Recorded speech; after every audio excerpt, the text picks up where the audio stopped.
ceux que je n'ai pas encore vus, je me présente, je suis Cyril Beaulieu, je suis co-porte-parole de la Confédération Paysanne avec Thomas, mon collègue que vous avez entendu tout à l'heure. Alors, à la Confédération Paysanne, on a le bon goût d'organiser des manifestations quand il pleut.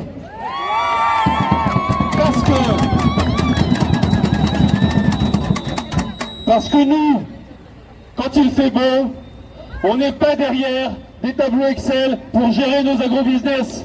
On est dans les champs.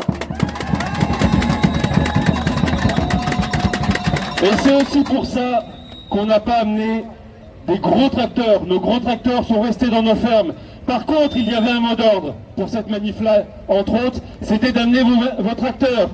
Je vous appelle à tous brandir votre petit tracteur et ainsi représenter la plus grosse manif de tracteurs de Dijon. Allez-y, maximum de bruit.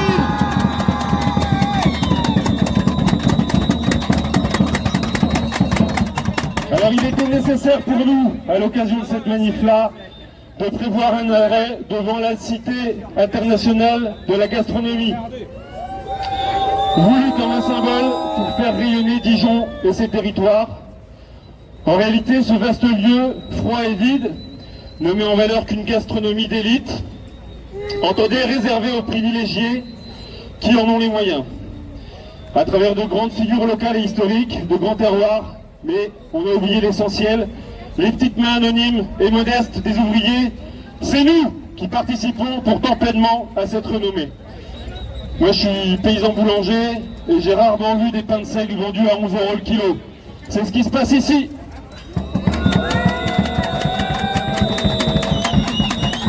Alors disons-le bien clairement, quand la plupart des paysans auront disparu, faute de vivre dignement de leur métier, que restera-t-il de cette gastronomie? Quelques producteurs de produits gastronomiques pour nantis, des agromanagers privilégiés du modèle agricole intensif, fournisseurs de minerais, alimentaires discount, pour les masses. L'âme de la gastronomie, c'est nous, les petites mains qui faisons vivre le pays, qui les entretenons, qui valorisons avec ses habitants, main dans la main.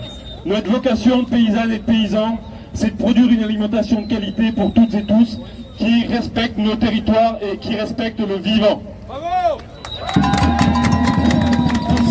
Pour que cette cité ait du sens et de l'avenir, protégeons nos paysans, produisons de la qualité, socialisons notre alimentation via la sécurité sociale de l'alimentation dont la Confédération Paysanne est partie prenante depuis plusieurs années déjà.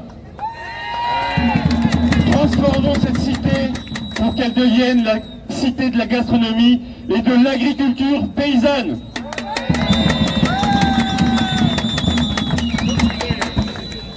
Nous vous remercions de participer à cette manif. Nous sommes très nombreux et nous nous en félicitons. Nous ne sommes pas les seuls artisans. D'autres syndicats et collectifs vont prendre la parole. Et on va commencer par une prise de parole de la CGT Solidaire.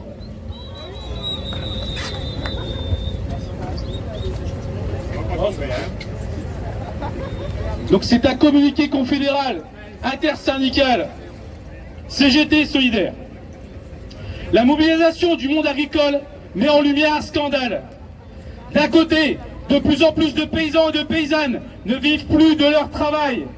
De l'autre, les prix de l'alimentation explosent et les salariés sont toujours plus nombreux à être en difficulté pour manger correctement.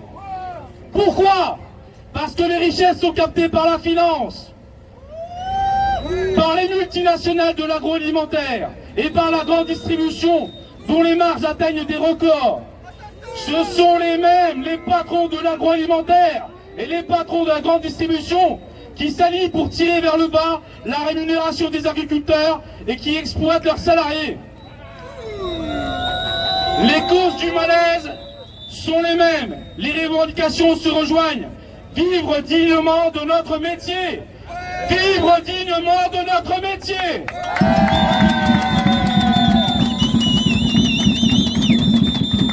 Nous appelons les salariés et les paysans à s'unir pour mettre fin au vol de leur travail par les multinationales et par les actionnaires.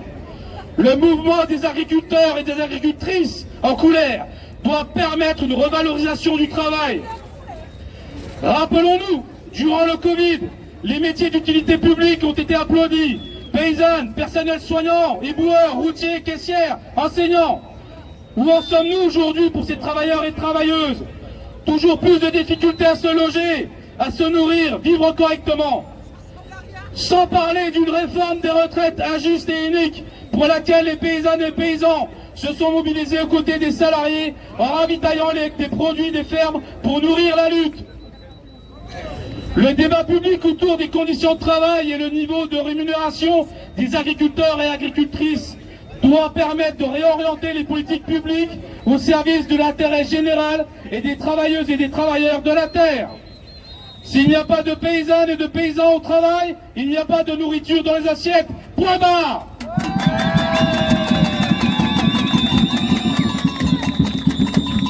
Il faut imposer un prix minimum pour protéger les paysans face aux multinationales. Il est temps de conditionner l'entrée des matières premières et des marchandises sur le marché européen au respect de normes environnementales et sociales. Il est temps d'harmoniser vers le haut, en Europe, les droits sociaux et environnementaux. Au lieu de cela, pour ne surtout pas remettre en cause les rentes de l'agro-industrie, gouvernement et grands patrons agricoles, devient le débat sur les normes environnementales. Les remettre en cause serait une dramatique régression. Les agriculteurs et agricultrices ont par leur travail un impact direct sur la moitié de la surface du territoire français, sur notre santé, notre alimentation, notre eau, bref, sur notre quotidien. Touchés de plein fouet par la multiplication des catastrophes naturelles, ils et elles payent aussi la pollution au prix fort. Les cancers sont la première cause de mortalité chez les agriculteurs et agricultrices. À l'image des ouvriers de l'automobile qui subissent la délocalisation de leur industrie au prétexte de la transformation environnementale, les agriculteurs se heurtent à la multiplication des normes environnementales vécues comme autant de bâtons dans les roues, alors que le quotidien est déjà difficile.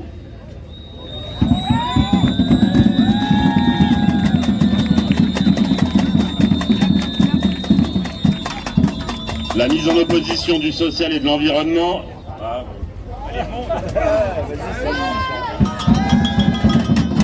La mise en opposition du social et de l'environnement est l'impasse sur laquelle prospère l'extrême droite. Ouais, avec la pluie, c'est pas si simple.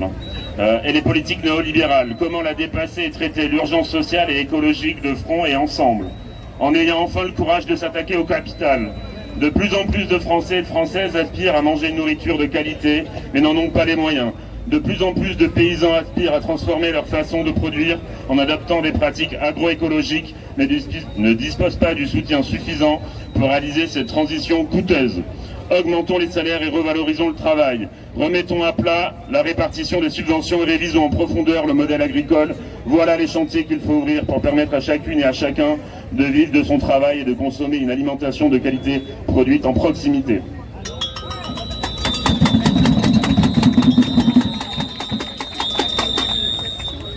Ces hommes et ces femmes qui se lèvent jour après jour, prennent soin de la terre et des animaux, sont indispensables à toutes et tous pour pouvoir effectuer les activités individuelles ou collectives de la vie courante, et au fond, tout le monde le sait bien.